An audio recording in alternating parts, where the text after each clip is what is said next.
So today I'm going to be reacting to ESPN's fight wish list for 2024. The first matchup we've got is Israel Adesanya versus Khamzat Chimaev. Now there is rumours that this might happen at UFC 300. I personally don't see that happening. Although I do see Adesanya fighting on that card. I just think it's going to be for the middleweight belt and not against Khamzat Chimaev, not for the belt. I really feel like if they fight without the belt being on the line, it's wasted. But in terms of the matchup, as well as that, we've just seen stuff about Khamzat Chimaev.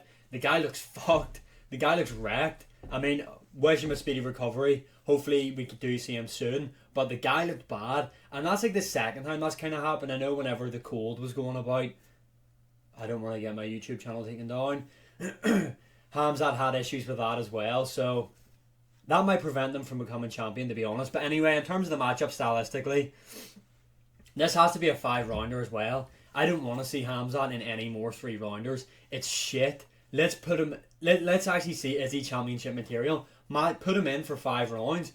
Stylistically though, Khamzat is going to be a really tough matchup for Israel Adesanya, especially in that opening round. Adesanya will have to use a lot of his movement in here. Like, he will have to be on his bike the entire first round and a half.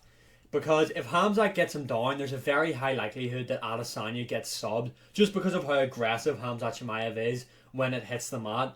But another thing you need to factor in is Israel Adesanya is typically quite difficult to take down. I mean, obviously he hasn't fought in any elite grapplers, but he's really hard to get down. We've seen that in his Marvin Vettori matchups. Now, I'm not comparing Marvin Vettori's grappling to Khamzat Chimaev's. Derek Brunson couldn't get him down either. Obviously, Khamzat is a better grappler than those guys, but those are the best grapplers that we've seen Adesanya face, so that's what I'm basing it off. But I feel like Adesanya, with just how good he is, I feel like Adesanya is underrated at this moment in time because of the Sean Strickland loss. But anyway, with his skill set, his IQ, Adesanya does have a great fight IQ, and his experience, I feel like he'll be able to last. I feel like he'll probably get 10-8'd in the first round, if I'm being honest. But I feel like because this matchup will more likely be a 5-rounder, I feel like the second round might be pretty close. Khamzat for the second round. Say we give Khamzat the second round as well, but you know, you will notice a decline in his productivity. Like, I don't think he'll be as dominant as he was in the first round in the second round. And then I feel like from that point onwards, Adesanya picks him apart on the feet. I feel like there's a lot of holes in Khamzat Chimaev's stand-up, and I feel like Adesanya will exploit them. Will he finish him? I'm not too sure. Khamzat is tough. But for me, I am going to have to favour Israel Adesanya in this matchup, although it is a big ask for him to make it out of the first round, but I do believe he can. So yeah, for this one, I'm going for Adesanya. Next up, we've got Tom Aspinall versus Jon Jones. Now, I spoke about this before. I actually spoke about it in my last video, so I'm not going to waste much time on it.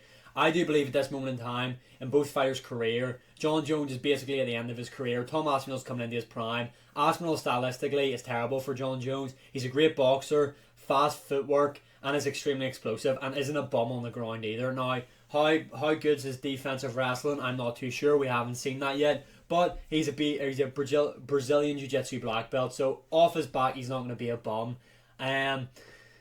Yeah.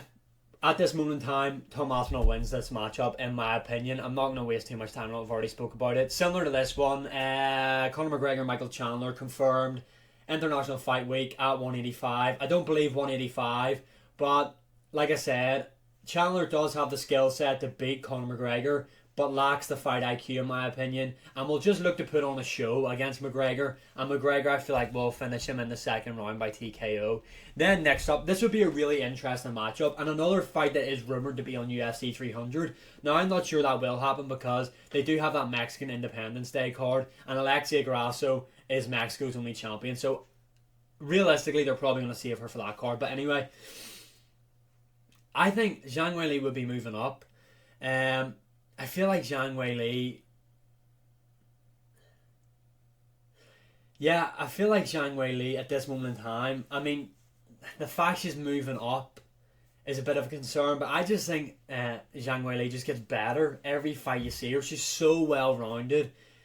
Alexia Grasso is great as well. I mean, arguably, I thought she should have lost. That wasn't a 10-8 round, and her last fight against Shevchenko, but again, she's beat Shevchenko, and that's massive. Better than anyone, I believe, than JangWay Lee. Do I believe that? Because she got Ioana and Jacek. Yeah, I think beating Shevchenko's better than beating Ioana. But for me, I'm going to have to back JangWay Lee in this matchup, to be honest. I feel like she's just more well-rounded. And I don't know. I just favour her in this matchup. There's not much more to say. I just feel like JangWay Lee would win this matchup. I hope to see it. I hope we see this matchup this year. Although I think Shevchenko definitely deserves her rematch against Grasso before this matchup takes place. Next up, we've got Edwards Makhachev. This fight would be sick. Now, I know I did say after Islam beat Volkanovski that he would definitely beat Leon Edwards. But after seeing Leon Edwards against Colby Covington, I mean, the level of Islam's grappling is far superior than probably anybody Leon Edwards has faced. I mean, he's a better grappler than Usman, let's be honest. But Leon Edwards is massive for 170. So, and a sniper on the feet. Islam's a great striker as well. But Leon Edwards is just that sniper. And I feel like Leon Edwards, with his kicks, his leg kicks, I think he'd chew Islam's leg up, his body kicks, his distance management, his takedown defense, the grappling, the skills that he has himself. At this moment in time, I am picking Leon Edwards, although my mind does chop and change for this matchup, but I do see Leon Edwards winning this matchup by decision. Especially, I like the elbows off the break from Edwards, and I also like the knees up the middle. However, I do believe, I just burped, if Islam Makhachev is able to take Leon Edwards down, I feel like he could hold him down for large portions of the round, if you know what I mean. Because we've seen Colby Covington hold him down, and I feel like Islam's ground control is far better than Colby Covington's. Next up, we've got Max Holloway, Ilia Topuria. Now, this would be a sick matchup. I don't know how the featherweight division is going to play out this year, because I see Volk beating Topuria, in my opinion. I feel like Volk's just too well-rounded, and I can't see anybody beating Volk at featherweight. Although, if he is going to lose, now's the time. Topuria has probably the best shot of beating him after how emotional he was after the Islam loss. In terms of this matchup, though, I feel like Max Holloway is a really tough matchup for Ilia Topuria.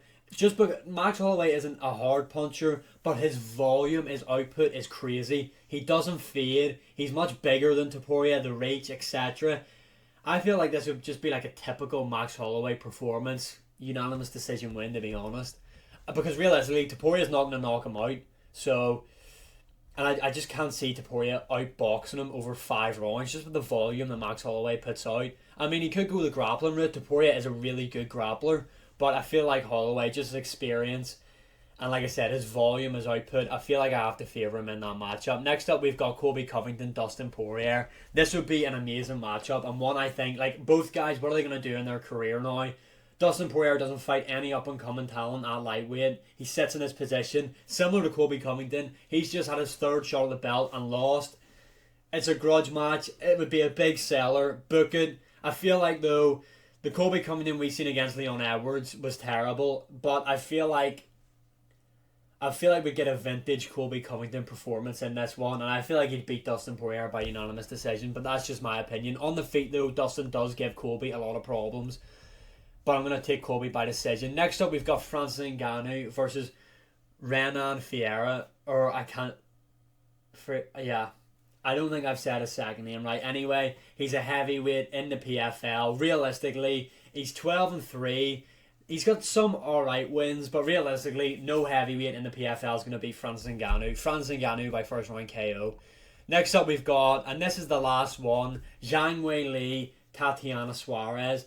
Now, Suarez is on a 15-fight win streak. She's currently undefeated in her MMA career and a great grappler. However, I actually hope we see this matchup next for JangWay Lee. However, like I said, Wei Lee is just so well-rounded. I don't see anybody